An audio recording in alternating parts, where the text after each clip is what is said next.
So, Carole, you wrote the book on tea. Helena, you've been on tea. Me, I'm fueled by tea. I can't get away from it. So I'm kind of the odd man out, but you're the odd women in. And I thought it would be an interesting conversation. Actually, I think all three of us would be an interesting conversation to talk about testosterone's effect on the female body, or anything, but specifically with regard to Carole's work studying testosterone and Helena's experience with testosterone, just seeing how those things align and questions that Helena has and that Carole have for each other. I think it'd be great for the audience to listen to. So it's really interesting. I'm excited to see if I get any insight into my experience, because I think I'm in kind of a weird spot where obviously I can't really judge by what men experience, because despite the fact that I took testosterone, I'm still a female, and that's going to be different. But it was definitely a very interesting experience, and the medical community does not have a lot of answers. And for me, it was a very life-changing experience, and it left a big mark on my psychology and my life and my views and stuff. So yeah, I'm interested to see if I can gain some insight into that. Can I ask you a couple questions about what you just said? So two things just jumped out at me. One was the medical community, it does not have some of the information that you were looking for. So I'd like to hear about that. And the other piece is that this had obviously a huge psychological impact on you. And I'm curious about that. So part of my motivation for writing a book about testosterone was to understand what it is, try to understand more fully what it is like to be a man and have gone through life starting, shortly, like prenatally, had a lot of testosterone shaping your brain, and then what it is like to go through life as a man in ways that I think women, other than say detransitioners, really cannot grasp, can hardly even fathom. So since I wrote the book, and I've been, on various podcasts and talking to trans men and women, and I talked to a couple detransitioners and interviewed one for the book.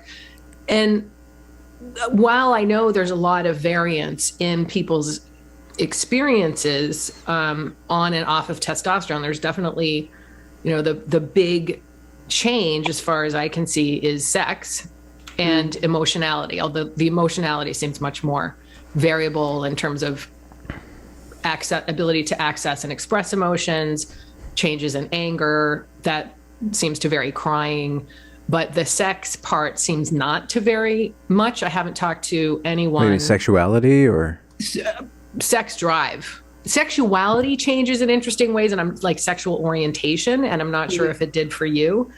Some people sort of switch from gynephilia to androphilia as they go on or off testosterone. But so I guess so the second part of what I wanted to ask is in what changed for you? Because what I have come away with is a lot more compassion for men, really, and the sort of judgment and shame that they face for being men and having the sort of drives that they have. Of course, behavior needs to be dealt with, but it's the these drives that I think men tend to be shamed about. And I'm wondering if you, having gone through what you went through, if you feel less judgy about men.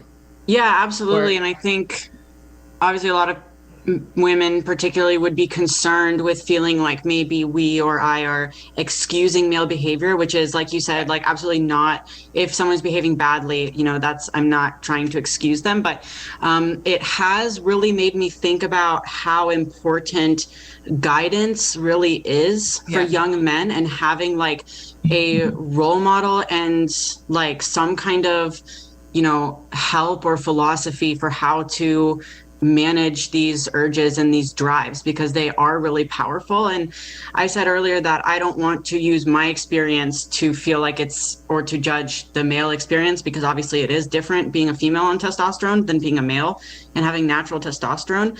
But I would be lying if I said that I haven't talked to a lot of men about my experience. And when I talk about what it felt like being on testosterone, the pretty much unanimous answer is, yeah, that's what it's like. So I do feel like I have a little bit. We can definitely get into that, but I just wanted to say that it gave me an appreciation for how difficult it must be for some men growing up in our society, where we don't really have a philosophy that integrates masculinity right now and integrates these kind of like male drives and feelings, especially for young men. It's just kind of like demonizing and expecting men to fit this kind of female ideal of behavior, or perceived female ideal of behavior, without just reckoning with the fact that like these drives and behaviors are often coming from, you know, a natural biological place, and young men need help to integrate that into a more, you know, well-rounded functioning personality. And you can't just shame and medicate and demonize young boys and young men when they experience these natural drives. And so it's just really given me an appreciation for that. And it's also given me an appreciation for how many young men are growing up without fathers and without father figures, and how difficult that must be. Because if my experience is anything to go by, like, I think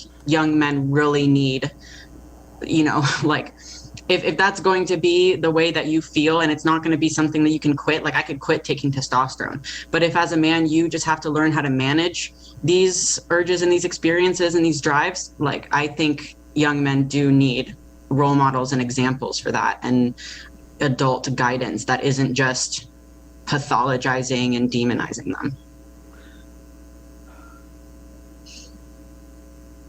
Spicy. Yeah, no, I'm so glad to hear you say that. Of all I've had so many conversations with so many people about obviously testosterone and transitioning and masculinity. And I think this is the most salient, interesting, revelatory piece that has come out for me, is this, and it's controversial. Fortunately, that is a nuanced point. I think this is a really, really important experience that I think it helps to have women say what you said.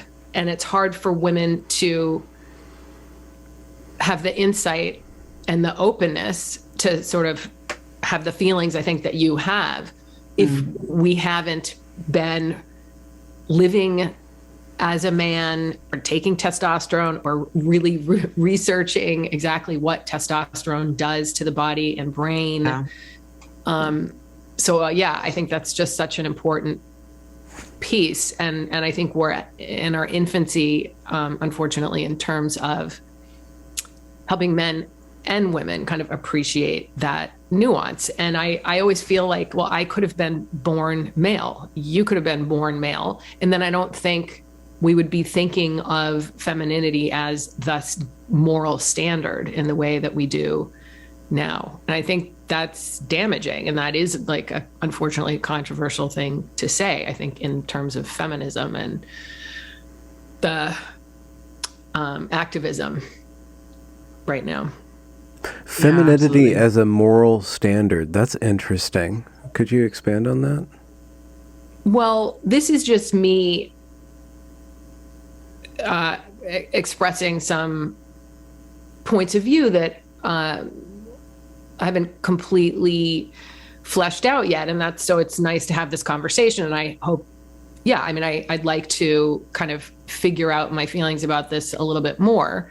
But I do feel like the way that women are in the world relative to the way men are. So women are, in fact, overall, have more empathy, are more nurturing, tend to be more in touch with their feelings, less, physically aggressive. So all of this stuff together can seem like, well, that's how everybody should be. So women in that sense are better than men. And that it just fails to account for, like, look what's going on right now.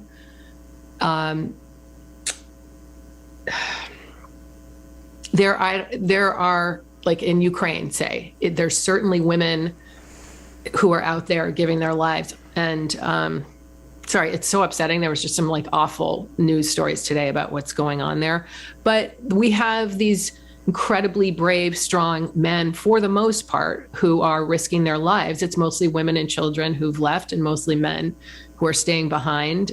And why don't we talk more about that? That's a huge sacrifice. That's a positive aspect of masculinity. Why don't we talk about all the amazing fathers who stick around and are so incredibly nurturing but in a kind of a masculine way. It's in a different way. And I really don't think that we want everyone to be like as expressive and emotional as I am. I think that would be a disaster. Like, there is something to be said for stoicism. It is useful in a lot of different conditions. So I think this idea that more feminine behavior should be the moral standard, I think that people may not think about that consciously, but that seems to be the attitude, to me, that a lot of women and maybe feminist movements embrace. Well, it's more adaptable to a stable environment meaning a more social environment where there's less threats of physical problems, where you have the men kind of invisibly fixing my internet, hopefully right now, right? But while I'm in the internet, I need to act softer, kinder, more empathetic, because I'm not dealing with the harsh elements right now. So, and I think this can also be seen, like one of the best examples is the school system and how schooling is kind of done right now, where, you have young boys. I think it's been well shown that young boys are much more likely than young girls to have a need for, I guess, physical play and like physical behavior. Obviously, I don't even know if we have to give this disclaimer, but # not all. But in the school system, you have every kid is kind of just expected to come to school, be well behaved, don't do anything physically with your body, just come and sit down and listen and write and draw, and then go home and sit down and write your homework or whatever. And you might have 15 minutes to go out into recess, but if you play cops and robbers, that's wrong because you're playing with pretend guns. And if you get into a fight, that's really terrible, and everybody's going to be, on timeout for the next 2 weeks. You have this kind of attitude in the school system that is personally, I think, harmful for young girls too. I don't think that's natural for anybody. I definitely struggled in the school system, but for boys, I think there is more of this like biological reality of expressing yourself more physically and resolving conflicts in a more physical way. And the idea that, all physical expression of emotion and physical play is unnecessary and dangerous. And if you, as a young boy, do exhibit these behaviors, they need to be corrected. I think that's a major problem that we have in our society, because it doesn't acknowledge or come to terms with this reality. And then I think when you don't come to terms with a reality like that, those natural behaviors might end up being expressed in a very different way. And I think that's maybe where we are getting some of the more negative examples of male aggression. I think that this plays a big role in, for example, spicy school shootings, because you have these young boys who are just really not allowed to express themselves in a normal, healthy way for a young boy. And then most of them are on like a bunch of different psych meds also. So I think then it doesn't surprise me that there would be an uptick in young men and young boys exhibiting more drastic, aggressive behavior if they live in a society that doesn't integrate their tendency towards physical expression and aggression. So I agree with you. And it just occurred to me because the last seminar that I just had with my class, one of the things we talked about is gender nonconforming behavior in kids and how boys tend to police gendered behavior more strictly than girls.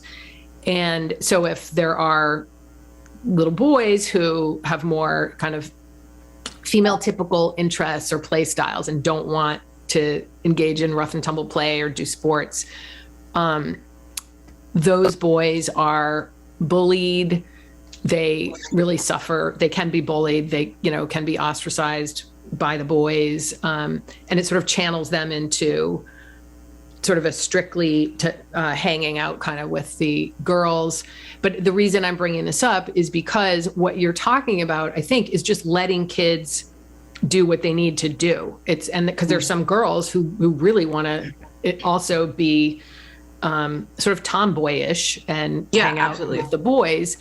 And, that would probably be not approved of either. So it's this idea of expectations for gendered behavior, gendered play, and punishing boys more than girls or boy typical play. So I completely agree with you. And I hadn't even really thought deeply about the ways that shaming of boyish behavior starts that early and is institutionalized and is just damaging to male psychology. And it can also interfere with their performance in school. And we know that there are now, that gulf is widening between male and female academic achievement in college and going to college. And that's just widening. Yeah, absolutely. At the same time as we're kind of seeing in certain populations an increase in violence by teenage adolescent boys, because they don't have the space maybe to work out whatever they need to work out in school, maybe through play or and I think that's a great example of how that kind of treatment, when you shame and shut down people's ideas or people's sort of natural healthy behaviors, you just create extreme versions, and that's unhealthy for everybody. Yeah, I feel this way, not to obviously, like I said earlier, excuse any of these like atrocious behaviors, but having been on testosterone, I feel like if I was going through that and I was 13 or 14 and I didn't have a father and all the adults I interacted with were women, and I was brought up my entire life from childhood, just told that I need to sit down and punished every time I did anything physical, yada, yada, yada. And then I got hit with this testosterone wave in puberty. Like I can really see how that goes really wrong in some young boys who are especially maybe inclined in certain directions or vulnerable if they don't have the support and the structure that they need to integrate the effects of testosterone. I mean, so there's not only the needing the support to understand why you're different, say, from girls, but then in adolescence, you have this really crucial period where, and this is where I'd love to hear what your experience is, because when you transition, that you're going through something like a male puberty, no matter what age you are, if you transition from female to male. So it would be, and if you don't have the support and the guidance and role models and the ability to talk about your feelings or challenges, or how do you navigate these feelings towards whoever the target of your sexual attraction is, then you never learn how to be a good man, or maybe even a good trans man, whatever the case may be. So can you say a little bit about what that... Before you answer, Helena, could we just talk about the conception of a male puberty and how that's instigated by testosterone, even in females that get on testosterone? Could we just do a little bit of the sciencey part? What does that mean? So I just want to, you said, Helena, before, it's Helena, not Helena, right? It's Helena, with the emphasis on the second E. She froze in shock at your pronunciation. Oh, it is Can't Helena. take the second E. Yeah. All right, Helena. Are you back? Are we all back? Yes, we're all back. So you said that transitioning and going on testosterone isn't the same. Your experience isn't going to be the same as it would be for a natal male. And one of the things that is different that I think is really important and underappreciated is that, you know, of course, yes, you've gone through life living as a female or as a woman up until you transition, but you also have not had your brain masculinized or your body masculinized in utero. So you're entering that transition. So with something like, you know, I don't think there are female brains are like this and male brains are like that, but testosterone is doing something permanent to the male brain in utero, like very early on. And those are long lasting changes, so that when you experience high testosterone in puberty, that testosterone is acting on a, you know, masculinized neural structures. And those effects might be very subtle, but they're probably widespread. And there's some, you know, we have some evidence from non-human animals exactly how that works. It's harder to get it in humans, but I think there's no doubt that there are, that's an important piece. You know, you wouldn't grow a penis and give an animal testicles and start making sperm if there isn't associated behaviors that have neural underpinnings that are activated by the hormone that you have more of than females do. So anyway, so I think that is an important piece, that when a trans man goes on testosterone, it is different. It's going to have different effects, not just because you've been living as a female or as a woman, but because it's acting on a brain that hasn't been masculinized. And I don't really think that has been addressed adequately, at least in the literature that I've seen. So there's that about the behavioral effects of testosterone. But in terms of the science part, if you've already gone through a female puberty, so there's two ways to do it, of course. You can go on puberty blockers and transition, and that has very, very different effects, of course, than if you've already gone through female puberty. So if you've already gone through a female puberty, then there are, you know, a number of effects, and the psychological, emotional, cognitive, psychological effects tend to occur very early on relative to the physical effects. And you can probably speak to that, but I'm guessing that you felt different almost right away, you know, with your first injection or however you took it, and that your libido probably went up pretty quickly. Your energy probably went up pretty quickly. And it sounds like you did not have a lot of voice change, which is good now. Yeah, that's something that I wanted to see if you had. I'm not going to derail, but that's something that I wanted to see. No, you can derail because this is part of it. So how old were you when you transitioned? I was 18 when I started testosterone, and I was on it for 1.5 years. And I did have some voice change. Like my voice change is not necessarily deeper, but it's a little bit like froggier than it used to be. Like I got a little bit of the trans guy voice. But other than that, I really didn't have any kind of outward changes. All of my experience was really psychological. Like I didn't grow almost any increased body hair. Yeah. I didn't even get like the acne that you're supposed to get. I didn't. Did you lose fat and gain muscle? Like you had more lean body mass? I lost a small bit of weight, but I'm not sure how much of that was due to the testosterone. I don't think I gained any muscle mass. I never noticed that. I kind of remained very soft. I'm a soft person. Do you know if you went on a like lower dose than? No, I was on a really high dose compared to most other trans men. So my theory that I kind of tell people that has no scientific evidence behind it is that I've heard before that if you take too much testosterone, then your body can start making estrogen more too. Because as a trans guy, you don't get on any estrogen blockers or anything. So I've heard that if you take too much testosterone, then your body can make estrogen as well. And it kind of will even out, but I don't know.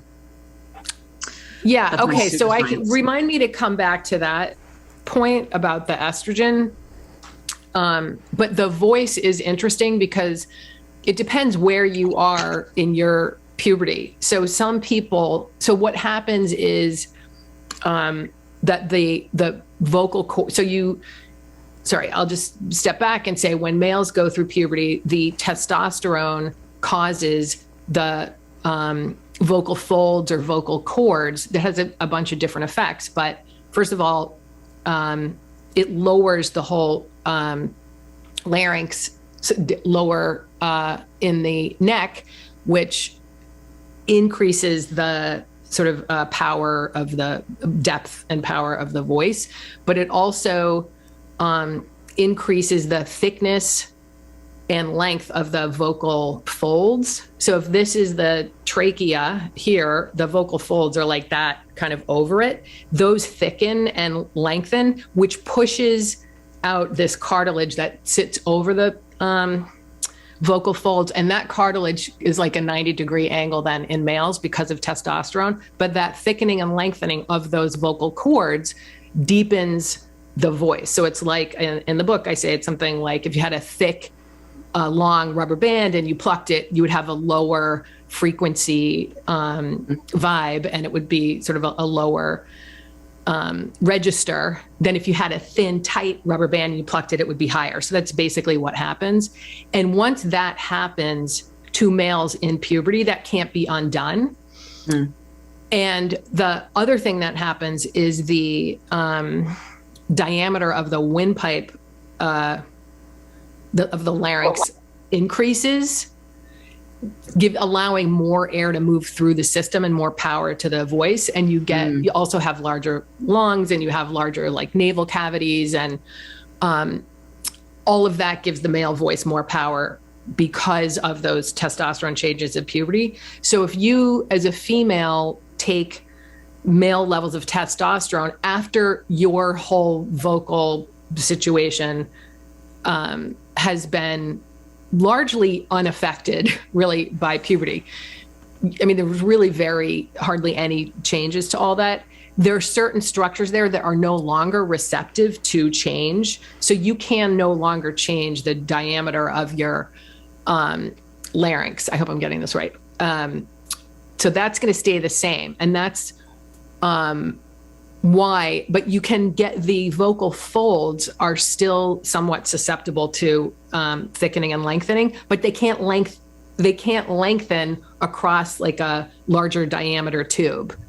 So they can thicken, but they can't lengthen. So you get some trans men their voice will change, but it's not ever going to be like a male voice because you're not lowering that whole system down here. You're not lengthening the cords because you can't increase the diameter of that whole like tube system basically. So sorry, that's a long answer. No, that's really interesting. But that's why you get some change. But if you're a little bit earlier, it depends where you are. It's not age based, it's what stage you are in pubertal development. So some people your age will experience much more of an effect and have like a fully masculinized voice, and you might be thrilled about that. But now we have all these detransitioners, and it's heartbreaking because this is so upsetting for someone who's trying to live now as a woman. And because when you talk to someone who looks like a woman but has a male voice, it's very disconcerting. Like it's hard for us to put those pieces together as human beings who use these cues to sex people. We just do, and that's hard to kind of override. So if you detransition, if you want to undo that deep voice, if it's been masculinized, the only thing you can do is have surgery. Interesting. That's the only thing that works. So this phenomenon where the vocal cords thicken and lengthen, but the larynx doesn't widen, so they can't really lengthen. Do you think that process could cause pain? Because I know that's one of the things that I've been dealing with, is that still to this day, if I talk for long enough, I start to get like soreness in my throat. And that's just a pain in my ass. So do you think that has anything to do with it? It could. I had never heard of that. I'm just looking in here to make sure I didn't screw something up. I haven't, nobody ever asked about this. So, yeah. Okay. Is it like when you're in a bar or something like that and you have to yell a lot, Helena? That's when it comes up, or just when you just talk normally for a length? Definitely, if I raise my voice, it comes on a lot quicker. Like if I yell, like today, if I were to yell, I would probably have a sore throat for like 2 days afterwards. But for the most part, it's just like if I have like a really long conversation, like sometimes I'll do a podcast. Like last week I did a podcast that lasted like 3 hours. And then after it, I was literally like, but it's a lot better than it used to be. It used to be like when I was still on testosterone, I felt like I couldn't talk for like 10 minutes without having throat pain. So it's a lot better now. It takes a couple hours of straight talking. And I mean, like I talk a lot. So it's kind of like after a couple hours of me just mostly monologuing, then I get throat pain. But so it's definitely better than it used to be. But I hope it goes away someday because it's very annoying. That's interesting. Because there's a lot of literature on vocal changes and how they respond to testosterone and what happens when people transition one way or the other. Because it's so important to people. Like you were saying, you really wanted to have a male, like masculine voice. That's super important. So there's a lot of work. There's a lot of literature on how satisfied people are. And most trans men are satisfied, but they're not, it's not exactly what they imagined. But they learn how to deepen their voice, or, trans women will learn how to kind of lighten up their voices too. So they can only get a feminine voice by having surgery. But of course, if you take puberty blockers, and go through if you're a female, if you go through a testosterone fueled puberty, you will do everything that it would do in a natal male. And if you if you're female and you take testosterone, it will do did I just screw up the direction there? Anyway, if you use cross-sex hormones, testosterone or estrogen will do what you want, and you will have a very masculine or feminine typical voice. So the puberty blockers work for certain aesthetic purposes. They actually facilitate various aesthetic or external transitioning signifiers, such as the voice, and probably it decreases, the widening of the hips for women. It doesn't initiate certain pubertal processes. So regardless of the dangers of puberty blockers, if you take cross-sex hormones. Yeah, it's on not top the of blockers the puberty themselves. Yeah, it's blockers, which almost everyone does. So in essence, it's puberty blockers followed by cross-sex hormones, which like 95 to 99% of people on puberty blockers will continue to. Yeah, that's the whole argument that, the aesthetic changes are so profound that we can ignore everything else that makes a human being happy and healthy and just focus on that. Yeah, I mean, let's just, it always, I think, needs to be said that if you do that, if you take puberty blockers and go through, it's not exactly, of course, the same thing as going through the puberty as the opposite sex. For one thing, your reproductive system doesn't develop. I just want to say this over and over. And you will not have children. Like, you will never be fertile.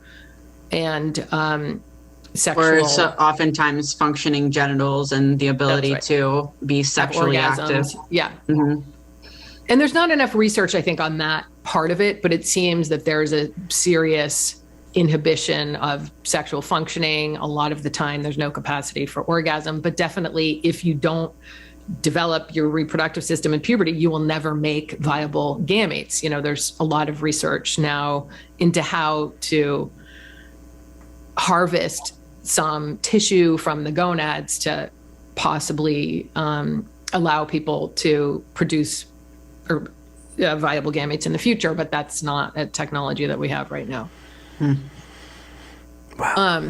What about the hair? Because it's super variable, the extent to which you can get the hair that you want. So you definitely, if you go in the male to female direction, if you've already had those hair follicles affected by testosterone, then they don't go back to being vellus follicles.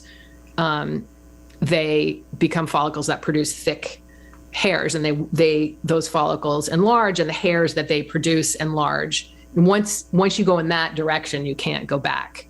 But you can go from vellus follicle to, which is just like peach fuzz, to a follicle that produces thick manly hair. But you can't, go the other way. Unless you get cancer. I didn't really get almost any like change or increase in my hair. Like I mean, I have like 2 chin hairs that pop up every couple weeks, and I just pluck them. But these are like, they're like thick. So I always make a note of that when I'm talking to my boyfriend. I'm like, oh, look at my chin hair. And he's like, that's great. So I have the 2 little chin hairs, and then I had a little bit of increase in my leg hair, but it didn't change texture. Like it didn't get thick like a male leg hair. It's still like the kind of thin female texture of leg hair. I just got a little bit more of it. And that's about it. I didn't get any other like body hair or change in that. So again, very like it's really confusing to me why I had such like a intense experience psychologically on testosterone, but I had almost no physical changes. So I don't know the answer, but it seems that the testosterone's actions in the brain are fairly consistent. Like pretty much everyone who goes from female to male levels will be dramatically transformed. You know, the specific ways that you're going to be transformed could vary. But from what I understand from the literature, and this is stuff that I didn't know before I wrote the book about exactly how testosterone controls the transition from vellus, say, to terminal follicles. Terminal follicles are the ones that produce the thick, dark hair and other secondary sex characteristics. So the muscles. So you had a lot of psychological changes, behavioral changes, but you didn't have a lot of secondary sex characteristics that you wanted, like voice and hair and muscle. So I know that the changes in hair, because I actually looked into this exact question, why don't some trans men get the beards that they want? So it has to do, so there's genetics, obviously, have a lot to do with it. Also, the number of hair follicles that you have in your skin. So it's testosterone converted into dihydrotestosterone that is responsible for the conversion of vellus to terminal follicles. So anything that has to do with your skin and your genitalia, that's dihydrotestosterone. That's DHT. It's not but they're both androgens acting through the androgen receptor. So but the body has to process the testosterone into the DHT. And some female bodies might not be efficient at converting testosterone into DHT. So there can be so you have all the genes so you're getting the testosterone, right? But then that has to be converted via this enzyme 5-alpha reductase, and you have a gene for that protein. So you have a gene for 5-alpha reductase. So all these things come in slightly different forms. And you also have an androgen receptor, and there's a lot of different forms of the androgen receptor. And this is like, there's actually ethnic differences in the way the androgen receptor is activated by testosterone. So because what the receptor does is once it binds testosterone, it acts as a transcription factor, which means it can up or down regulate various genes. And one of the genes that DHT or testosterone will activate, or the set of genes, are those in your facial skin or in your muscles to some degree. I mean, that can be DHT or, I'm going on too much about all this science stuff. No. I like what about baldness? Okay. We can't pass DHT. Baldness. Okay, so baldness happens, you can't reverse baldness once baldness that is correct. Occurs. That is correct. Yeah. Which is the shutting down. It's like it's the reversing of the production, or you have, so that's totally DHT, and that's testosterone converted into DHT. DHT is active in those hair follicles, and it slows down the growths it lengthens the time between growth cycles of your hair so that they become so long. So when you have a long time between those growth cycles, then your hair can start to fall out, but it's in a male, it can be receding hairline or. And that's why you often see like bald guys with really thick beards. And then that's right. That's right. And because people are confused, why can't I move like what I'm getting here up here? Yeah. And then sometimes you also see guys with like the most luscious heads of hair. They don't grow very good beards. Yeah, exactly. So, eunuchs who are castrated, like if you're a guy and you're castrated early on, you will always have a nice head of hair. Like you'll die with a nice full head of hair. Interesting, because my family is like none of the men in my family have hair loss, really. Like they all have nice, even into old age, they've all got, like my grandpa's like 86 and he has a full head of hair. So that's your mom's dad, I'm guessing. Yeah. Yeah, that's because that's maternally inherited. Yeah. And so then if even your mom's dad though, has hair, then the guys in your family are in luck. Interesting. Yeah. Cause he's, like I Are said, they a 86 bearded and folk? he's just got like a nice hair. Huh? Are they bearded? Your family? Do they grow? No, that's beards? the thing. Okay. No, none of the men in my family grow good beards, but they've all got really nice hair. So, and they don't have a lot of body hair either. So, because I've been thinking about this and like, well, why the heck didn't testosterone make me all manly? But now we can go into the psychology and the psychological effect that it had on you. And I'm wondering to what extent it's permanent, too. To what extent are you just going to have a boyish brain? No. Yeah, I'm really good at math now. I used to not be. Were you serious? I'm kidding. I'm still really bad at math. Some people have said that changes when they are on testosterone. Unfortunately for me, I still struggle with my basic times tables. So, yeah, let's talk about it. Yeah, what was your experience? Right. So, for anyone who is interested, maybe we can link this. I wrote that Substack piece that goes into, kind of chronological order of the basics of that experience for me. But it really strongly impacted me on multiple fronts. So obviously I did have, I don't think I experienced a change in sexuality going from like male attracted to female attracted, but I definitely started experiencing sexuality in a very different way that I think was kind of an interplay between some of the things we know about female sexuality and then kind of piling testosterone on top of that. So I'm really interested to discuss that because I know the effects of testosterone on sexuality are kind of a hot topic. But so I had that, and can I ask you a question about that? And maybe you're going to get maybe we can just talk about that and talk about the rest later. Just because in some of the conversations I've had with trans men in particular, they've told me, and I found this, I guess I didn't see this in the literature, but I heard it from a few people independently, that they began to objectify women's bodies. And you could say it like that, yeah. They began to think about the body parts more than the actual human being and more about the body parts. And they felt obsessed with the body parts and a really strong motivation and sort of need to get with those body parts. I don't even know how to put it. And a lot of fantasies, a lot of visual fantasies. That's pretty accurate. Okay. Yeah. So for me, I always, was interested in men. I wasn't really all that interested in, I did identify as bisexual when I was in high school, but like, I mostly was thinking about men. Like the rest of us, whatever. Yeah. So Right. I think I was heterosexual at that time, and I am heterosexual now. But when I was on testosterone, it was really interesting because it's like I could see, so like the visual aspect of eroticism was a lot stronger, like you said.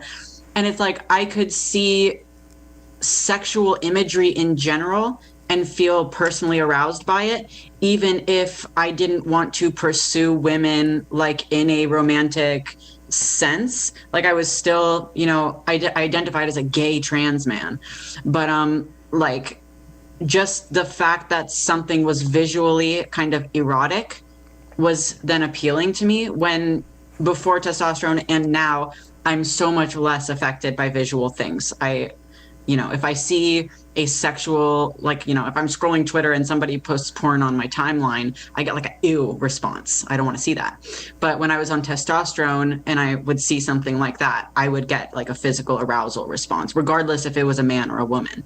And did you feel that in person though? Did you feel that your attraction to women had less to do with your relationship with the woman or her personality and more to do with what she looked like, basically?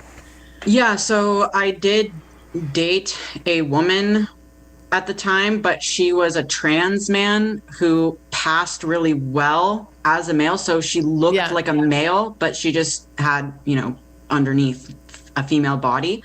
But I did feel like an attraction to her in like a weird objectified way. Like it's really hard to wrap my mind around it and to explain it. So did it feel more urgent? Totally. So can you explain what that was like? Because women don't necessarily, women have high sex drives, love sex. That's not what we're talking about. It's a different quality of urgency and frequency of that feeling, right? It was almost like I wasn't in control of my body anymore. Whoa. It was like being almost kind of like possessed by something, where it's like if I became physically aroused, like I could not, it was really difficult for me to make my own decisions. Like it was like I was kind of like really controlled by that physical response. And because of that, I ended up getting into some situations that are, maybe were not the best. But I've definitely felt like that was something that was a huge change from how I was before, which before testosterone, I think I had almost maybe even a low sex drive.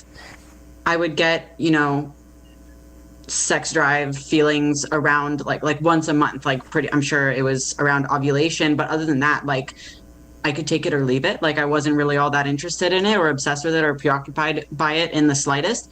And like I said, seeing erotic material was gross to me. Had you been sexual before you transitioned? No. So, that might have had something to do with it. Not having the true sex drive. Because once experience does, for males and females, make a difference in terms of your sex drive and how you react in the future to the target of your attraction. But can I also just ask you about something you just said? Because what you said is difficult, I think, for people to hear, which is it sounds like rapey. It sounds like an excuse for kind of rapey behavior, because you said, I felt it was difficult to control your own body, but that you had desires or motivations that felt like overpowering, is what you described, basically. Well, let me clarify it for my own experience. I didn't do anything rapey. It was more like, somebody else is propositioning me. I know it's not a good idea, but I would engage in it anyway, or engage in things that I didn't want to do just because I was kind of in that situation and having because you were horny, response. Basically, or what? Basically, like, I don't know. It's really hard to explain, but I just didn't really have self-control. I was totally overwhelmed by the power of it was compulsive almost. So, I mean, that is what a lot of teenage boys seem to experience. And I think if you had stayed on testosterone longer, that would have mellowed out. It still would have been very different than life as a woman.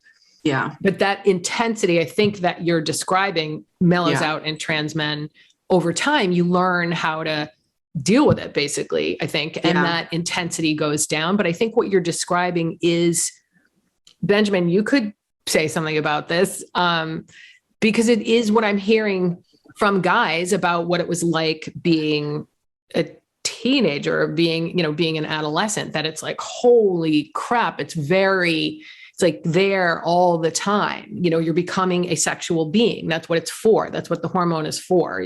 That's what you're supposed to be doing. And we live in this complicated social world, and you have to learn how to navigate that. So I don't know. If I can just say one more thing, I think like a word that describes it well is compulsive. Yeah. Where like when I would feel physically aroused, I was very compelled to bring that into action. Whereas now it's like I can become aroused, and if I need to or want to, I'm perfectly happy just keeping it in my head. Like I don't really need to act on it. Yeah, it's adaptive, I hate to say, but it is. I mean, the fact is that extreme motivation is adaptive for males in a way it's not for females. The way you just described for females, you don't have to. You have choice. Yeah. You want to be able to exercise choice and make wise decisions, because the costs of reproduction are so much higher for you than they are for a man. And although disturbing in reality, this is a sex difference that exists not just in humans, but in nature. And that is what the hormone does. And it's so amazing that you're this human animal using language to describe this. It's so powerful. And it's something that just needs to be like reckoned with. We can't live in denial about this and call it evil and call it rapey. Right. Like we need to just acknowledge that this is part of the experience for many humans. And we need to, really as a society figure out how are we going to integrate this so that men and young boys can, integrate this into their lives and not be vulnerable to not knowing how to really control these urges, because I really understand how that's really difficult, especially for teenage boys. Like it's something that you can't really explain in words. You just like have to go through it, I guess. Did you enjoy it? No, I didn't. I always imagine that would be fun. Not for me. And just having that kind of sexual desire and then satisfying it, it just sounds good. Maybe not to have it all the time, but if you're, I don't know, that it's not good. Maybe that's just my temperament and my personality, but yeah, I definitely did not enjoy it. I'm a very physically reserved person. Okay. And like, I don't express myself in big ways. I don't go for hugs easily. I'm a very like physically reserved person. So when I was suddenly overwhelmed by this lack and loss of control over my behavior, that was really distressing. Okay. And I think that I've heard similar distress from some of the young men I know who are similarly kind of physically reserved, and puberty was very distressing to them for that reason. Yeah. And a lot of these young men are detransitioned too. So when they went through this kind of puberty and were overwhelmed by the effects of testosterone, and they no longer felt like they could be as in control of their bodies, that's, I've heard that be described as part of the reason why they were so desperate to kind of escape being men and clamp down these feelings by using drugs. And that's interesting because I think some natal females want to escape that male attention during puberty, and that's a reason to transition. Yeah. Wow. On the other end, what about the attention from men? Because I know that we talk about coaching men on how to deal with certain aspects of testosterone, but I think that there can be an and you get in trouble with this with the feminist line of blaming the victim or anything, but there's a way of interpreting male attention that isn't just strictly put it all in the rapey or the creepy box, but like understand how to navigate that. And I think that, Helena, you might have experience on both sides of that, and Carole, you probably have, at least you've thought about this a lot. So just from the female point of view, how does one interpret the male gaze? Right. You enjoy it? Whenever someone, just a quick off note, whenever someone says the male gaze, I always hear it as like the male gaze. Yeah. So how do we interpret the male gaze? This is an interesting one for me, because kind of going off of what I said, as someone who is pretty reserved, I've always struggled with this idea that men might be looking at me and being attracted to me and like want to like interact with me in a sexual way. Like that's always been kind of difficult for me to handle mentally and emotionally.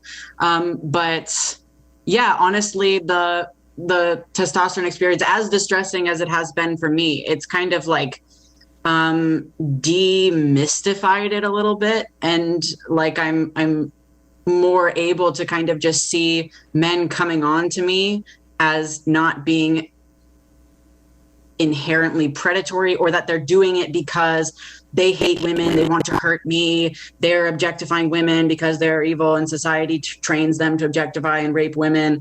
I'm more able to just kind of see it as like, oh, he's just a guy and probably thinks I'm hot, and so he's coming up to talk to me, and that's normal. I don't know. This is just the testimony of someone who grew up too online and was ingesting feminism from a really young age about how men are all going to rape you. But that's just been my personal journey of how to understand these interactions with men in a different way, because they used to really intimidate me. So this is a little out there, but you talked about men hating you. And I think some men do hate women because they cannot have them. Like incels say. And I wonder if you had any thoughts or insights about that kind of feeling that men might have that might drive them to be like women haters or whatever you want to call it. I think we're just like, as a society, our like sex relations are really confused. Like the relationship between men and women, I just think like men are growing up with so many like confusing messages about what their feelings and desires mean and how to handle them and what to do. And I think I think that's kind of a symptom of just the general confusion that we have. And a lot of men who, usually like from what I've seen, these like incel types, like they're more likely to have grown up without a father and not have male role models, and just, I think are struggling. And then, the internet has these rabbit holes and just leads people down into really unhealthy ideologies. And I think that exists for women too. Yeah. Can we go back to bisexual phase? Carole, you joked about everybody has that phase, but it is kind of a female thing. Like, is it social? Is it psychosexual? Like this bi phase thing? Because back in my college years, girls had a bi phase. Now they have a guy phase. It seems like there's something about the fluidity of female sexuality, or is it a social construct or a cachet that they get into? Well, I mean, I can just say, if you look at the literature on objective sexual response, which is measuring, so you know about this, the penile plethysmograph and the vaginal photoplethysmograph. So two ways of measuring sexual arousal via blood flow to the vagina versus penile circumference. So what is it? Not turgidity. There's got to be a better word. So according to those studies, there is a clear difference in sexual response. I'm going to say something that's TMI, but I think it's interesting, and it does reveal something, about my own sexuality, but I think it's instructive here. So, Helena, is that correct? Okay. You wrote, I think, or tweeted about these cartoon things that I didn't know anything about. These like animals and drawings of guys, Hente? two men having sex or blowing each other, or like they're cartoon. The guys are huge and they're with, I looked it up because I hadn't heard of the MAGA, or not Yowie? MAGA. MAGA. Sorry, not MAGA. What is it? Gay MAGA. What? It's a thing. They're going to come after me now. And so I looked at, last night I was looking at some of these videos and cartoons. Oh, wow. You said that people don't understand to appreciate what teenagers are looking at. Are you talking about like gay fan fiction? Yeah, but stuff? But it's cartoon. It's like drawings and anime. And, okay. Yeah. But it's There's men. A lot of that. It's men. There's Gay, like a big, strong man, and then two littler men who are kind of look feminine. So I was looking through, I don't know how much to say here, whatever. I was looking through this stuff. I did for my research for my dissertation, I showed some graduate students pornography, and I showed like lesbian porn and heterosexual porn. So I'm just saying I've seen lesbian porn because of course I saw it for my dissertation. For science. I prefer lesbian porn. Not that I watch a lot of porn or anything, but if I were going to, I would prefer to see, I think, two women. I don't want to see the guy. I don't like the guy porn, even for men. Okay. So the point I'm making here is these cartoons, even having like a dog, like these furry cartoons where you have animals who are both male having sex of some kind, or this kind of, was semi-arousing. It had a charge to it. No, I get you. I was like, oh my God, I know I'm turning totally red, but I was like, how could this possibly be working for me? And the answer is obvious. It's female sexuality is fluid. So the point I'm getting to, I was just giving this like personal anecdote because I was shocked. Because if I look at two actual gay male porn, it's gross. Yeah. Like that. But when it was these animals or these like drawings, I thought, I don't know, it did something for me. And if you look at the research, if you show women videos of animals having sex, or humans having sex, or gay men having sex, or a heterosexual couple, you get a sexual response from the women to all of it. Men tend to have a sexual response in accordance with their sexual orientation. Yeah. And I showed my husband, he's going to kill me.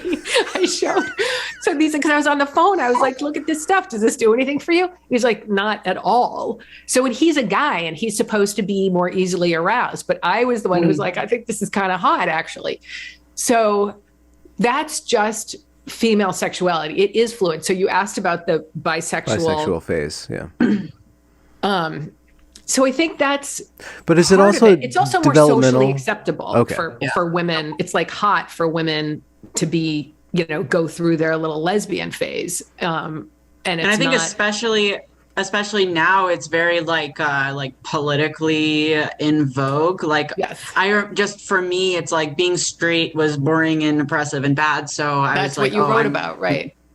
I'm bi because I like you said, I watched like a lesbian porn video and I found it like mildly arousing. So I was like, did you then put that in your bio?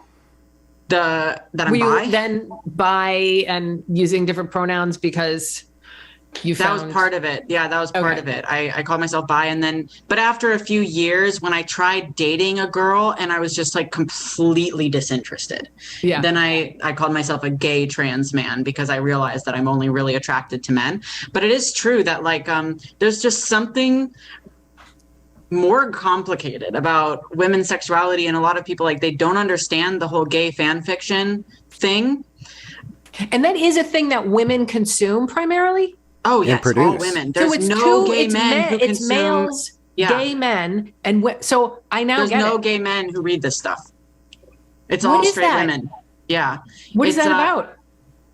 Oh man, there's a lot to unpack there. But I think for my best TLDR about it is that it's a lot of younger girls, or maybe at most kind of young adult, and there's some older women, but they're very few and far in between. It's majority adolescent girls. And I think a lot of these adolescent girls are, they're beginning to experience strong feelings towards boys and men, but they're really intimidated by heterosexual relationship dynamics. And they're also intimidated by other women, and they're insecure about themselves, and they're insecure about their bodies and their ability to be an attractive woman. And so instead of really thinking about that, because that's kind of anxiety inducing and distressing, they find this other medium, which is on the face, it's two guys, but it's written by women. And it's written with these kind of heterosexual relationship dynamics where like one is more feminine and one is more masculine. And the fact that it's two men and they're really into men and they're just kind of having this explosion of new feelings towards men. It's like, wow, two men, it's very kind of arousing and appealing, and they can consume this without facing those anxieties that they have about, am I a good enough woman? This is amazing to me because I didn't know anything at all about this whole genre. And what you're saying is what when I was introspecting about what on earth was going on, not having a woman. So the thing about heterosexual porn that I don't like is that the man is just abusing the woman, is what it looks like to me. It doesn't look like it would actually be enjoyable. It looks and painful, it's gross. And he seems like an asshole. Yeah. But you remove the woman from it, you don't place yourself in it. And it's just like hot men. It's just men being sexy, but it's not real men. It's fantasy men. It's written by women. A fantasy man. Yes. So yes. Yeah, it makes sense. And I don't think people my age know anything, have any idea what is going on. They don't. I gave a presentation about this there was a detrans webinar, and like everybody was brain exploding. But in addition to what you just said, there's also that aspect of kind of like, there's the feeling of competition with other women. And I know like a major type of fan fiction it's about, fictional characters, right? So oftentimes there will be a fictional character or even a celebrity, basically a male object of the young girl's infatuation. And the idea of this guy with another girl, with another woman, is really distressing because you feel jealousy, you feel competition. If there's another girl in the story or another woman in the celebrity man's life, oftentimes, she's going to be attractive because celebrity men don't usually date, hopefully aren't dating like insecure, awkward, pimply 13-year-old girls. They're dating hot adult women. So, it's like just reckoning with that, like, is really stressful. And these girls, they don't want to be reading fan fiction about that. They don't want to be fantasizing about that. And sometimes they don't even want to be fantasizing about themselves because they're insecure about themselves. And the idea of this male object of their affections being with them makes them feel insecure because they don't want to imagine their own bodies and stuff like that. So there's a lot of kind of like, sorry, I'm interrupting. I'm almost done, but there's a lot of just kind of like very prototypical teenage girl angst involved in this, with like being weird about your body, insecure about yourself, insecure about who other boys are looking at, and stuff like that. So it's just kind of like the alternative being these fantasy boys written by girls where you don't really have to confront your jealousy of other women and all this kind of stuff, is really appealing to that like adolescent mindset. So fan fiction is just stories that mimic the characters and themes of really popular authors. And then there's the visual stuff, which is anime. I mean, I knew about anime. I didn't exactly understand what it is. But the thing that I described, what is that? Probably just like, was it just art? Like there was art, but little clips, like 2-minute clips of art. like animations, animation. Yeah. Little animations. Oh yeah. So that's kind of like very similar to fan fiction. So you have these like fan communities, and they produce just a lot of content, and they produce the fan fiction, but also there's artists. So they'll produce drawings and animations and stuff like that. So it's all kind of centered around these like fantasies that people are having about certain characters. But it's also, I think, counter to the stereotypes about female sexuality or female porn. It's not soft. A lot of it is pretty aggressive. Yeah. So was also surprising to me that is appealing. It's interesting. And I think there's something about when it's drawn and it's not real people. It's safer. It's safer or something. Or like you said, in actual porn, sometimes it's very catered towards male sexuality, right. And viewing some of that stuff as a female, even if it's not something crazy, even if it's just quote unquote vanilla porn, as a female, it can just be really intimidating because you're like, oh God, that doesn't look fun. Right. But then with the drawings, there's just something different about it, where I think it's the fact that women are making it, where there's just very subtle things that are appealing more to female sexuality and female fantasy that aren't there in regular porn, because has all of the subtleties that cater towards male sexuality. So do you think this genre of porn it sounds like you think this is an avenue or a promoter of transitioning for a lot of people? I think it's involved. For a lot of these young people who are transitioning, it's heavily fantasy based. Like, it's not really grounded in reality. And there's almost everyone in fandom communities identifies as some form of trans. So the two are very connected, where it's like these people who are living in this fantasy world and having fantasy relationships with fantasy characters and consuming all of this media and drawings and all this kind of stuff. They're also the ones who are kind of inventing an alternate personality and living through that on the internet. And that's what kind of being trans is to some of these people. It's a way to engage in fantasy and to almost almost like fictionalize yourself. Sorry.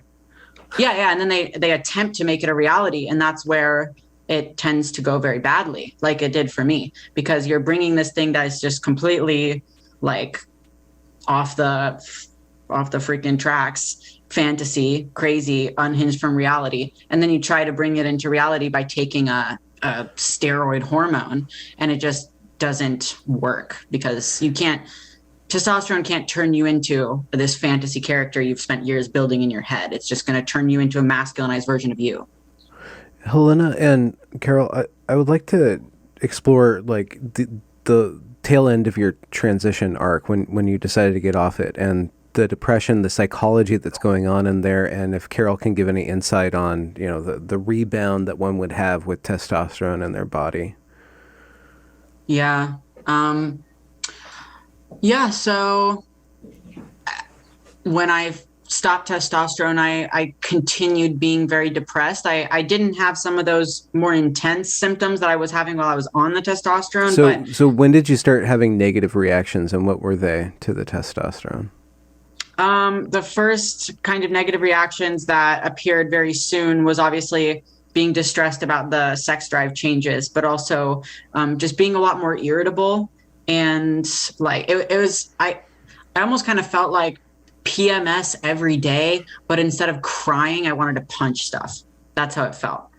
And so that kind of started pretty quickly, and it just progressively got worse until I started having like rage attacks, and I just really struggled to know how to handle these rage attacks, because they would just come on and they would be like, I would feel, again, completely out of control of my body. So instead of like hitting other people or breaking things, which is what my body was demanding of me, I would kind of take it out on myself. And so I had these experiences of these kind of like rage attack meltdowns where I would end up really harming myself. And that continued pretty much until I started skipping testosterone dosages. And once I started skipping those dosages and going, 2, 3, 4 weeks without taking a dose, then those like rage attacks completely started mellowing out. And once I stopped the testosterone completely, I have never had an experience like that since. But I continued being just very depressed, but I'm not sure how much of that is the withdrawal of the testosterone or just because my life was shit and I was really depressed. So yeah. And also I don't have great memory from that time period. I just think I was really out of it for multiple reasons. So were you depressed before? Sorry. Yeah. I've struggled with just various emotional issues and depression since I was young. The way that men and women and men, or males and females, process, we have to process emotions. We have to process stress. And generally speaking, what I've seen in the research is that, or with the research that I've done, that men tend to act out physically or through aggressive kind of, even aggressive projects in a constructive sense. Like I'm going to go dig a ditch, or I'm going to go like tear down a barn, but we have to process things physically, whereas women process things emotionally. And I wonder, is that what the evolutionary basis of that is? And is it just that whole process of releasing stress? And when you're on testosterone, Helena, you're denied the emotional, or the emotionality is compressed into very loud. It's squashed into something very loud, and you don't have a lot of wiggle room to experience a flow or crying or something like that. Or just much variation in emotion. Like I feel like I'm already a pretty, I think, emotionally sensitive person. Like I just have strong emotional reactions and just very layered like emotional reactions. I notice that sometimes when I tell people about what's going on in my emotional life, they're just kind of like, Jesse, what are you talking about? From Breaking Bad, the scene. So when I was on testosterone, that kind of got completely squashed into just anger. Like I lost all the weird layers and complexities. I was no longer an onion. I was just like this. Like you couldn't perceive all these different things, or did you lack access to expressing them, or you just couldn't even perceive your stresses? I couldn't even really perceive it. I was just kind of like, I just felt like angsty and irritable and angry all the time, and I couldn't really identify why. And then it would just, when I would have an intense emotional reaction, instead of, feeling like now I might feel extreme, like, let's say someone makes me feel abandoned or something. I might feel like this heavy sense of abandonment and like just kind of loneliness and shame and all that kind of stuff. But when I was on testosterone, I would just skip through all of that and just want to like beat the shit out of them. So can I just because of what you're saying, can I just read a tiny part from one of my interviews about this? Because this is amazing. So this is from a detransitioner. Sorry, I'm getting emotional. I don't just punch something. I know. Okay. So this is female to male, back to female. I could feel myself emotionally numb after tea, but it felt normal after a while, just part of me. I cried a total of 3 times during the whole 3 years I was on tea, where I used to cry every day. I get happy and excited for things again. I didn't realize I missed that on tea because the dullness in my emotions was so normal. Anxiety, joy, depression, and excitement are now all amplified in their own ways. The only emotion that seems duller now that I'm off tea is anger, which used to be my most vivid emotion. I experience anger differently, more tied in with sadness than rage. I think most of my intense emotions before tea were just due to still going through puberty, and it's balancing out for me now as an adult. That sounds so much like what it's freaking me out, because it's this is freaking me out because it's a fucking chemical that changes you so much, and it changed who you are and how you experience the world and your own. my students would laugh if they saw this, because I'm constantly crying in class when I talk about stuff like this, because it's so personal. It's a chemical, but has such profound effects. And there's a reason. Like, that's why science is cool. There is a reason. And we can make sense of this stuff, but people are now like fucking with their chemicals, and they don't get how profoundly different they are going to feel, and that it might feel very uncomfortable. Yeah. And so I'm just thrilled that you're getting the word out there, because it's serious. It's something that a lot of people aren't prepared to handle for multiple reasons. It's not just the trans movement that's unprepared to really talk about this in a serious way. There's all sorts of people who they're going to be really offended by what I'm saying. But like, this is my personal experience. I've lived through this. I understand that testosterone like profoundly impacts your personality and the way that you experience the world, or at least it can. I don't know if everybody has this kind of reaction, but I definitely did. And it really, it like when you read the informed consent papers that they give you, they tell you that, you might become more irritable, or you might experience mood changes or whatever. But it's like, there's no way, I don't even think in words to convey all of these subtle kind of like systemic changes that happen to your perception and your experience of emotions. It's really just like it's like trying to explain this to like women who have not been on testosterone. It's almost like, I really struggle with it. It's like explaining color to someone who can't see color, it's or the really, other way around, or the other way around. So I'm a male. I went through, I was bathed in tea when I was in utero. So I had the structures in place and in utero. So when puberty came along, I did get an escalation of violent, I didn't act it out, but I'd get like, where I'd want to like, I just feel like an animal, like I want to like go and eat something, like I just want to like eat a rabbit, like I just want to go out there. And then also, like a heightened sex drive too. But between those two poles was this creative kind of this way of like me engaging with the world, where I could see all these possible links, right? And that's manifested in male typical humor by the pun, like where we just make these really just connections that are not obvious. So I wonder if testosterone influences also creative side of things, like a more productive and constructive thing, and if that is accessed through the chemical itself, or do you need the structures in place beforehand? If you just bathe a female body in that, if she's going to be able to deal with the other side of this, not just eroticism and anger, but something more socially applicable. Cognitive insights and analytical thinking. Typical. I don't want to say anything about stereotypes, but it's interesting. I think that it makes sense to me that men and women kind of have their own ways of maximizing the way that these hormones interact with our body.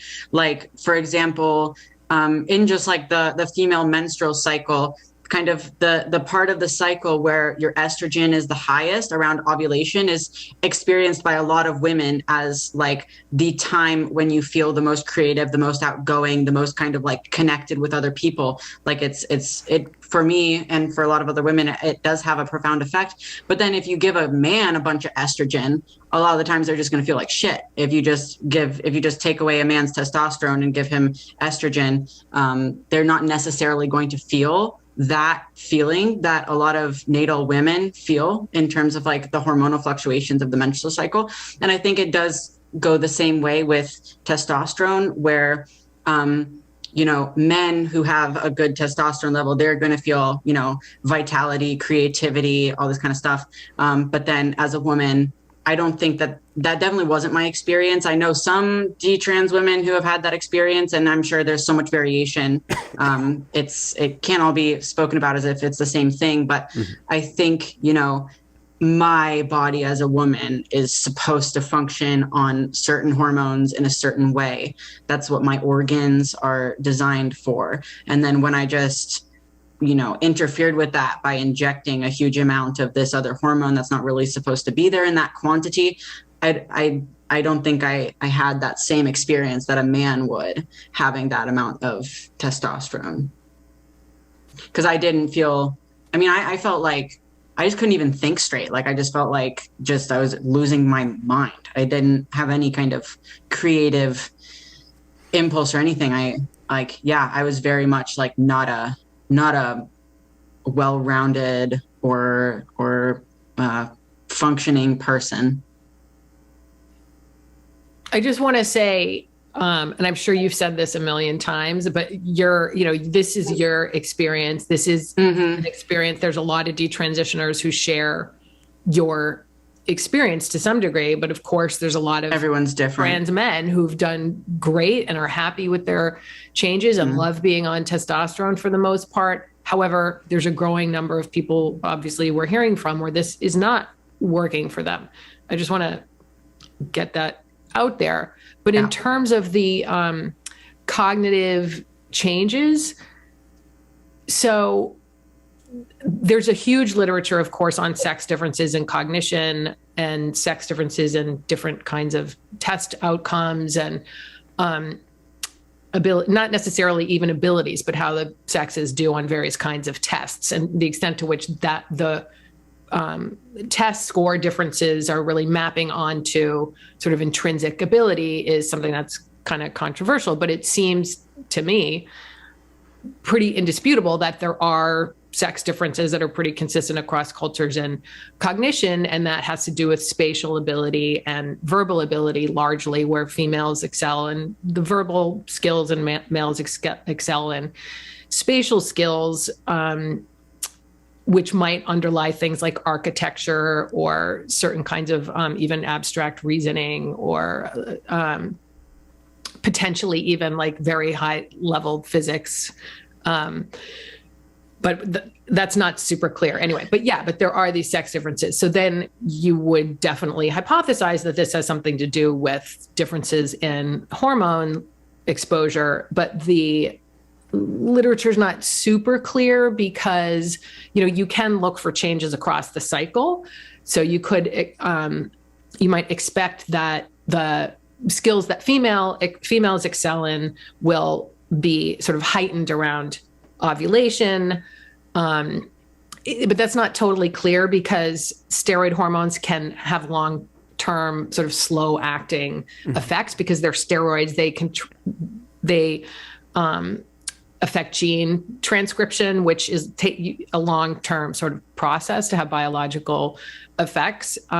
So this is a long way of saying, I don't think the literature is super clear on the relationship between hormones and cognition. There are a few studies that show that when people transition, their cognition changes in the expected directions, but I don't think that's super robust. When we say verbal skills, what do we mean? I understand spatial skills, but maybe that's because I'm using my spatial reasoning to understand.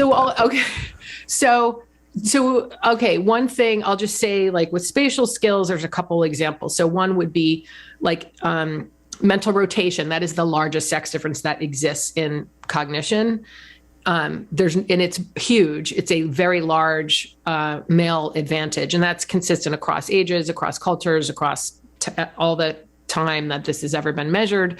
So, and nobody knows what that is, but it's like when you ask your girlfriend to turn around when she puts on a new dress. Oh, it's a joke. That's your verbal ability. Okay. That's a joke, right? Well, but it's also spatial. You just want to see the whole thing. Okay. Right? So, it would be for you to imagine what she will look like from behind, basically. But when you imagine that, you will imagine her rotating through space. So instead of just generating an image of her at the new angle, it could be upside down. It could be, what do I have here? I'll just use my book. Okay. So it could be like, what will this look like if you turn it upside down? So if I ask you that, to imagine that book that I just showed you upside down, you probably went like this in your brain instead of boom. So why is that? Like, we take it for granted that you rotate things in your imagination and then sort of look at them in your brain, which is kind of weird once you start to think about it, instead of generate it at a new image at this angle. So you take longer. That's interesting. I need to figure out if I do that. So you take longer. If I ask you to imagine it at a 90-degree angle, that's going to take you half the amount of time as it will to give me an accurate answer. If it's 180 degrees, it'll take twice as long, basically. So there's this relationship between the angle of rotation and how long it takes to generate a response. And 90 degrees is faster than 180? Yes. Okay. There's a very clear angle sort of response time relationship there. And it's not just a two-dimensional object. This is with three-dimensional objects. So men blow women away here. They're faster and they're more accurate. And it's, like like cubes, three-dimensional cube objects that men are much faster and more accurate at. So that's a huge sex difference. There is not a clear, it's hard to, just like with the sex difference in sports, we know that having a male level of testosterone is beneficial, but we don't see dose response relationships in a clear way between testosterone and athletic ability, right? It's just that it's good to be a guy if you want to be better at sports. It's the same thing with testosterone and something like spatial ability. You don't see this kind of dose response relationship. It's just better to be a guy with guy levels of testosterone. That's what predicts superiority in that. So that's spatial ability. But you would use that in like navigation. So you have a mental map in your head, how to get from point A to B. You don't have to think about it. You just have that map. If you're packing your car with a bunch of different shaped suitcases, on average, a man will be better at imagining how to turn those objects to pack them most efficiently in the trunk. And then, he'll do better at that. Whereas verbal ability is like, if I were to ask each of you to generate as many words as you can, starting with A, Helena, you'll have on average, you would be able to come up with more words that start with A. That's just a simple. Females have more efficient access to the lexicon, and then also articulating and larger vocabularies. I think it's larger vocabularies. But say the second part. It's not just access to the lexicon that the female typical better access to, but also articulation. Because I when I think of verbal ability, I'm thinking also like verbal cues and social cues and stuff like that. Do you mean oral cues?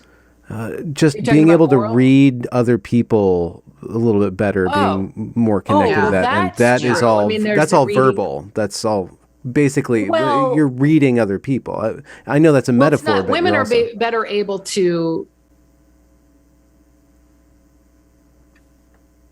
connect to Zoom. Apparently not. Discern somebody's emotions. So there's that, but that's a different thing. Okay. So it's like reading is earlier and speaking better is earlier for girls. And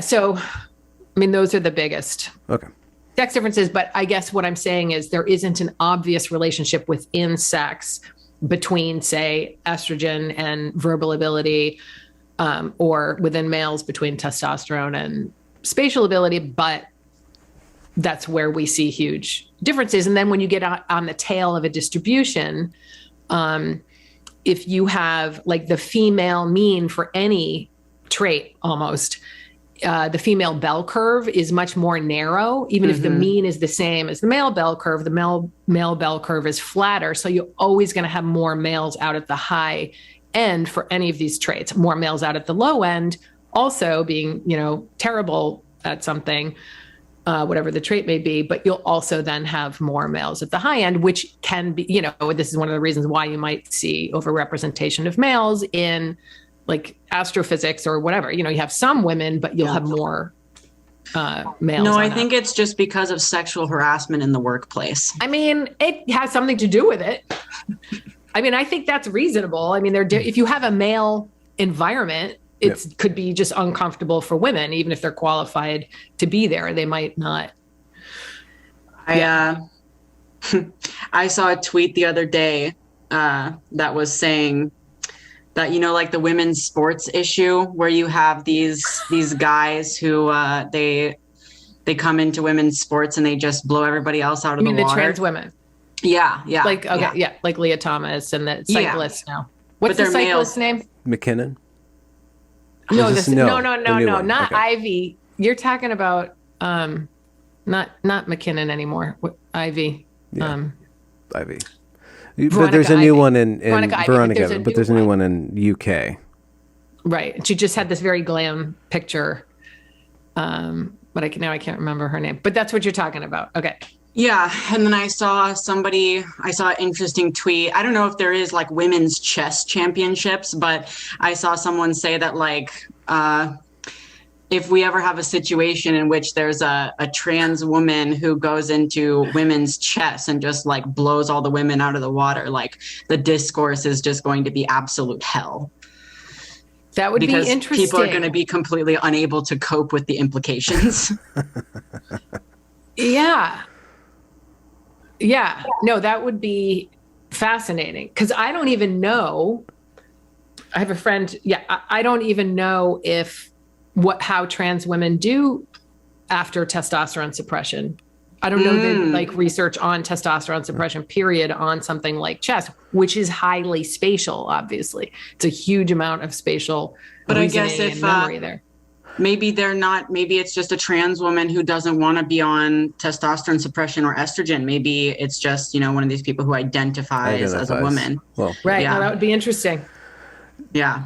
It's taken a long time, but I finally got connected with a detrans male community, so male to male, and there's a lot of stories in there, and it's different than the female to female detransition community. And one thing that's popping up is a worry about the long-term effect of estrogen and blocking testosterone on the male brain, and questions about dementia later on in life. Could we just speak about like the impact of testosterone on the body and specifically the female body? Have you looked into that, Carole? Like the stresses, because it's empowering, but that's going to come at a cost. One would assume that there's going to be a trade-off. So, I mean, of course, there's trade-offs in terms of reproductive structures like vaginal atrophy, et cetera. And I don't know as much about the long-term effects on the brain. I know you increase the risk for heart disease and dementia if you're female to male and taking testosterone, which I should just say, testosterone will naturally block estrogen. So even if you have your ovaries, if you take testosterone, this is just how the endocrine system works in general with the hypothalamus and the pituitary controlling hormone production from our endocrine glands like the thyroid or the adrenal gland or the ovaries or the testes. So that when with the thyroid, it's the same thing. If you have high levels of thyroid hormone, you have receptors for thyroid hormone in your brain that feeds back negatively to the thyroid. So your pituitary will tamp down the thyroid stimulating hormone if your thyroid levels are high. So that's how you regulate your hormone levels. And it's the same thing with your ovaries, where if you have testosterone, high levels of testosterone, it's going to feed back negatively at your hypothalamus and pituitary. That suppresses GnRH, which suppresses LH and FSH. And those are the luteinizing hormone and follicle stimulating hormone from the pituitary are the hormones that act in the testes and in the ovaries to produce testosterone and estrogen. So the point is, if you take exogenous testosterone, that is going to have the same effect as high endogenous levels, which are already in your body. So if you're a female taking testosterone, it's going to shut that system down entirely. And you will have that's how puberty blockers work, which is those are actually sort of I won't get into that. Puberty blockers, in essence, block the ability of GnRH to stimulate LH and FSH. Which is kind of why they were developed to block prostate cancer, like male typical cancers, right? To decrease. because it shuts the whole, so puberty blockers basically, they mimic GnRH, because GnRH is supposed to naturally come in a pulsatile fashion to stimulate the hypothalamus is up here, the pituitary is down here. Hypothalamus sends GnRH like boom, boom, boom, like once every hour, right? And that gets the pituitary to then release LH and FSH, which stimulates the estrogen and testosterone, say. But if you have GnRH analog, which is what puberty blockers are, it's just like, boom. It's just like a water tap opening of GnRH on the pituitary. And then the pituitary becomes desensitized to the GnRH, so it doesn't respond. So you have a GnRH analog just constantly stimulating, like in a tonic fashion rather than a pulsatile fashion, stimulating the pituitary. That just blocks the ability of the pituitary to release LH and FSH. So both the puberty blockers and exogenous testosterone will just shut down those signals from the pituitary and just shuts the gonads down. I'm going to be spicy, but the lobotomies targeted the pituitary gland, right? They kind of like just punctured it and swirled it around. But we're basically lobotomizing the endocrine system in a way. Like this is just, it's shutting this thing down. Natural. So it is interesting because normally when you take testosterone or your endogenous testosterone naturally, it's like high in the morning, it responds to social interactions, and it declines in the evening. And it works this way for a reason. So like, even if you're threatened, you may have a testosterone response that conditions your future behavior. If you're a winner or a loser, whatever, that's the challenge hypothesis say. That whole thing is shut down. So you're not going to have these natural responses that a natal male would have if you're a trans man on testosterone. You don't have the ability to just respond hormonally in a natural way to your environment. So that's one thing. But you also don't have the diurnal decline, which is another factor. Do we know the long-term effects on the actual endocrine system and its ability to communicate to the environment being based in exogenous hormone? I don't think as far as I know, there may be So steroids in utero have these long-term they're called organizational effects on the brain. That's permanent. When you go through puberty, there can also be effects of estrogen and testosterone that are permanent in terms of changing or altering your neural connections, pruning neurons, meaning causing certain cell death, et cetera. Okay, so those are permanent in adolescence. But post-puberty, the idea is that the steroids are just activating these structures, and that once you remove the steroid or replace it with another one, there are no permanent effects that I know of after puberty. So I think theoretically there shouldn't be any long-term changes. Although we know that, like, if you shut down estrogen, you increase the chances of, say, Alzheimer's in a female, right? So there are impacts on the brain, but I don't think there's good research that shows that there are permanent effects of cross-sex hormones. You can even the reproductive system can come back if you haven't taken anything out, any organs out. It's possible to still have viable gametes, but that also is not 100%. Is there anybody doing this kind of research into like hormones and behavior and motivation in women? You mean, to be more specific? Because I guess you were talking about, the way that testosterone, like it is released in response to certain social interactions. And I've also heard that, like testosterone can be influenced by, I guess, in men, certain experiences, maybe experiences where they feel like they have accomplished something that can have a relationship with testosterone, and that comes into play with motivation, behavior, mental well-being, that kind of stuff. is there anybody doing this kind of research into female psychology and how, because I believe that hormones really impact our psychology, but I just... Oh, they definitely do. They definitely do. So it's interesting because men have like permanently high testosterone, basically. They're simple.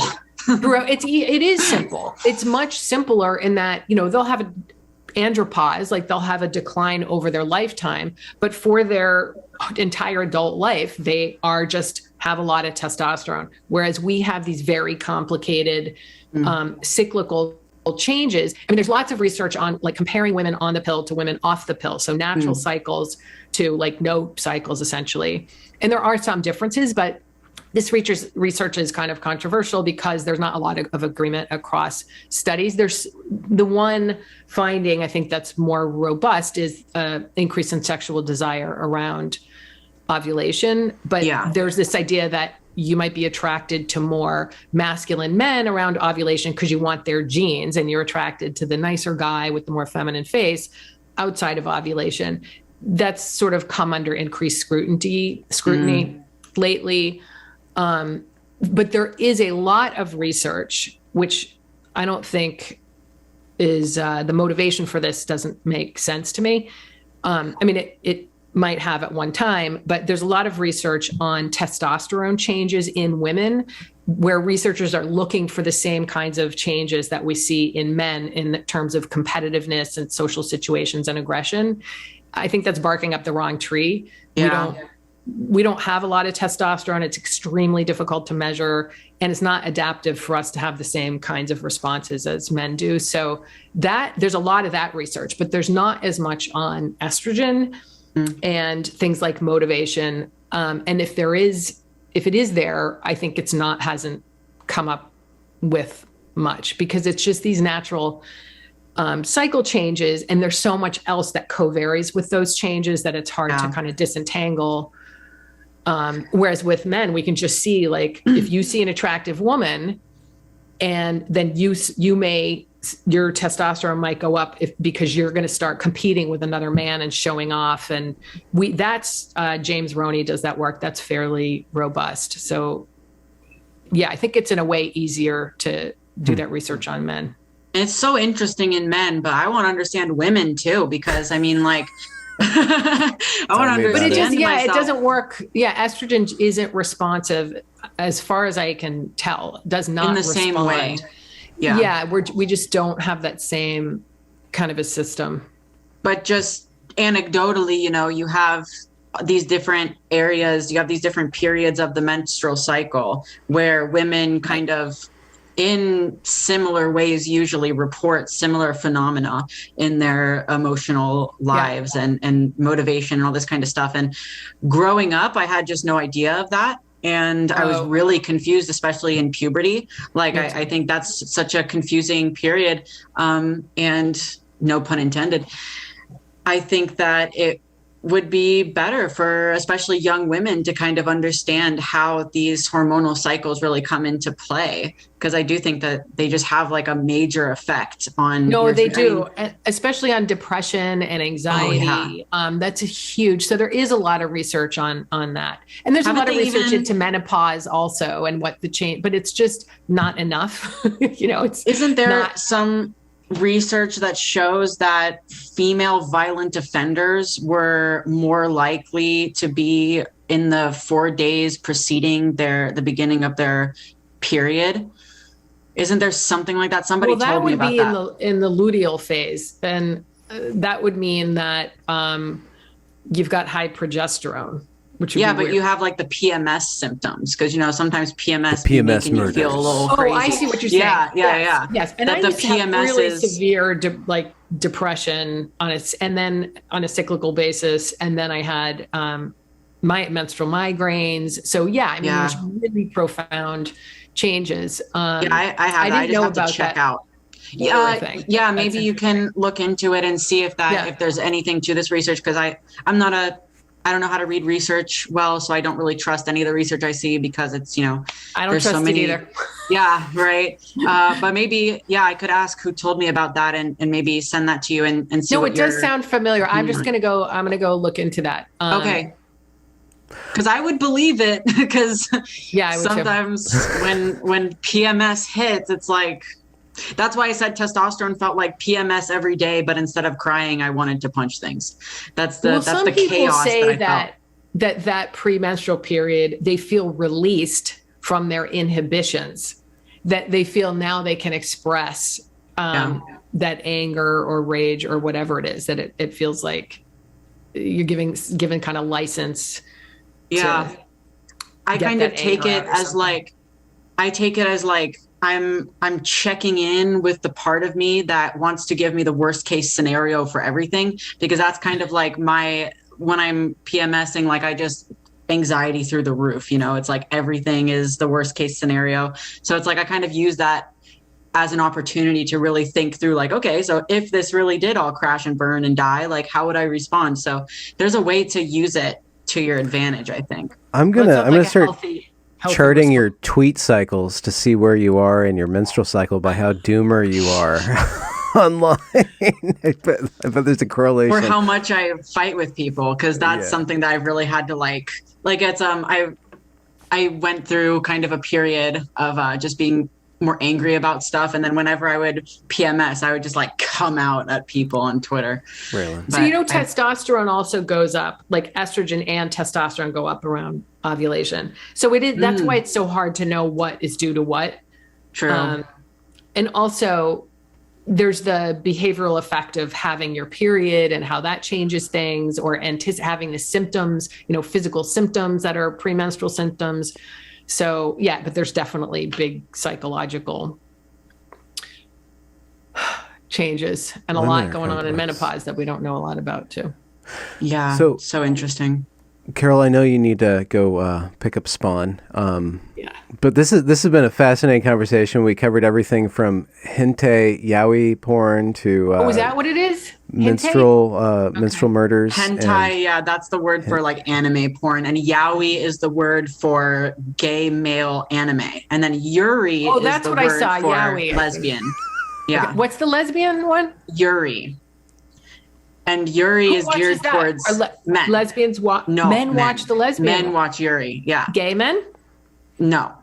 Straight. Heterosexual men watch Yuri, and then heterosexual females watch yaoi. So if you go and watch, like, not all of the anime is porn. So if you don't want to watch porn stuff, you can just watch non-erotic Yuri and yaoi and just watch it and see how differently it's tailored towards who like the audience is. It's actually extremely fascinating. Is that lesbian porn, anime porn? What's it called?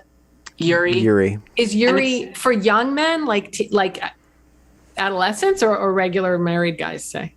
Because wouldn't they just rather watch? Seems like they like the regular porn. I'm sure I think it's geared more towards like young adult men, not really married men, but I mean, like, there's like these oftentimes very single young adult men who watch Yuri. Yeah. Where they don't have a lot of relationships. Yeah, they don't have a lot of relationships with like real women. They're just very into anime girls and stuff. But it is really interesting though. Yeah. And also trans women are overrepresented among fans of this stuff. Which reminds me, I really need to send you this article. This article about femininity, masculinity, anime, and male transitioners, trans women. It's like so fascinating. It's Benjamin, can you put that on the on the episode? Oh, he froze. Look at the expression, he frozen.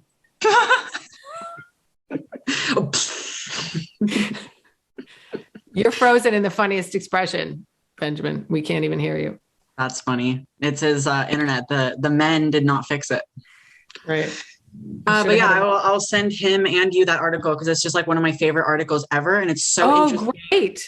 Yeah, great. And it talks about how these like young men, they can't cope with their masculine, like testosterone experience, and they become influenced by these like anime girls. And it's so interesting, but I'll send it to you. What do the anime, just since he's frozen, what do the anime girls look like? So the anime guys are these big muscular guys with like huge penises, and then, or some of them are small and slight with smaller ones. Are the women like have huge boobs and tiny waists and all that kind of thing? Sometimes they do, but the ones that really become, because I mean, you see this, if you see like a lot of trans women online will have anime girl profile pictures, and it's usually not the big booby ones. It's usually like the ones who look like really young girls, and they look super feminine, and they're the ones who are like, ah! like I see, that are ready to be exploited or something. Yeah, well, I don't know. It's just kind of like it's a innocent kind of like bashful femininity. That's just really appealing to these guys, but it's really interesting because like the guys themselves are often not innocent and bashful. Like they're kind of more you know, kind of pervy, but they somehow identify with these anime girls. I don't know. I'll send you the article, and we can link it so everyone else can check it out, because it's truly like one of the best articles I've ever read. Okay. It's been a disaster on my end. I'm going to try to stitch this all together. It's one of the funnest conversations I've had, though. So thank you both for. No, it's great. This has been, I've learned a ton, and this was so interesting.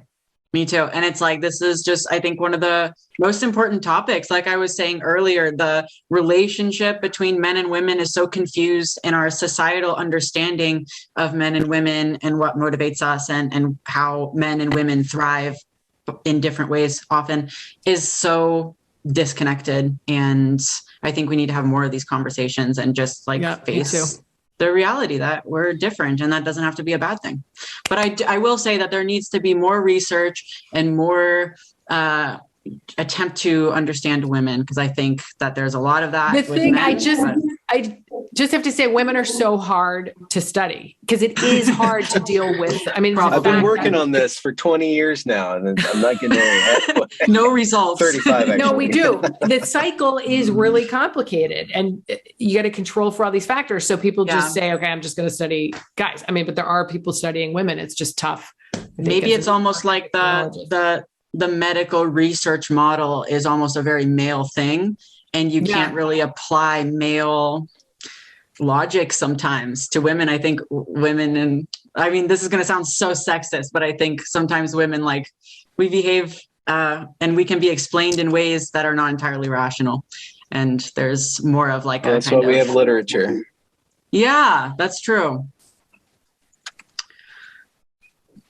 Okay, ladies. My power is now coming off and on now. Okay. So I'll let you know when this is up. It's going to be pretty soon. Thank you both so much for joining me. Thank you both so much. This is great. We'll do it again anytime you want. Okay. Yeah. Right. And maybe we can bring, I don't know, some other detrans people. Maybe we can have another one of these conversations, but with a detrans man and an estrogen expert. Oh, yeah. An estrogen expert. Let's do it. When's E coming out? Carole, do you have E on the horizon? I've been playing with the idea, but you know what I want to do is, Helena, I want to do this. I think I want my next book to be more about the experiences that we're talking about, that you, like, your insights into what it's like to be on high testosterone and how we need to give space to that experience. Because that's just what has come out of all this stuff for me. Yeah, no, I get that. And I think it's such a fascinating topic. Because it affects women. That's about women to me. It is about, I feel like it will help women and men, hopefully. I think so too. I think that's a good goal. But maybe if we can find someone who's maybe not necessarily strictly an estrogen expert, but I don't know, someone who might be able to give some input on that side of things. I'll think about if I know anybody. Yeah, I think if you know anybody. Okay. Yeah. Thank you. All right, ladies. Okay. All right. Bye. Thanks.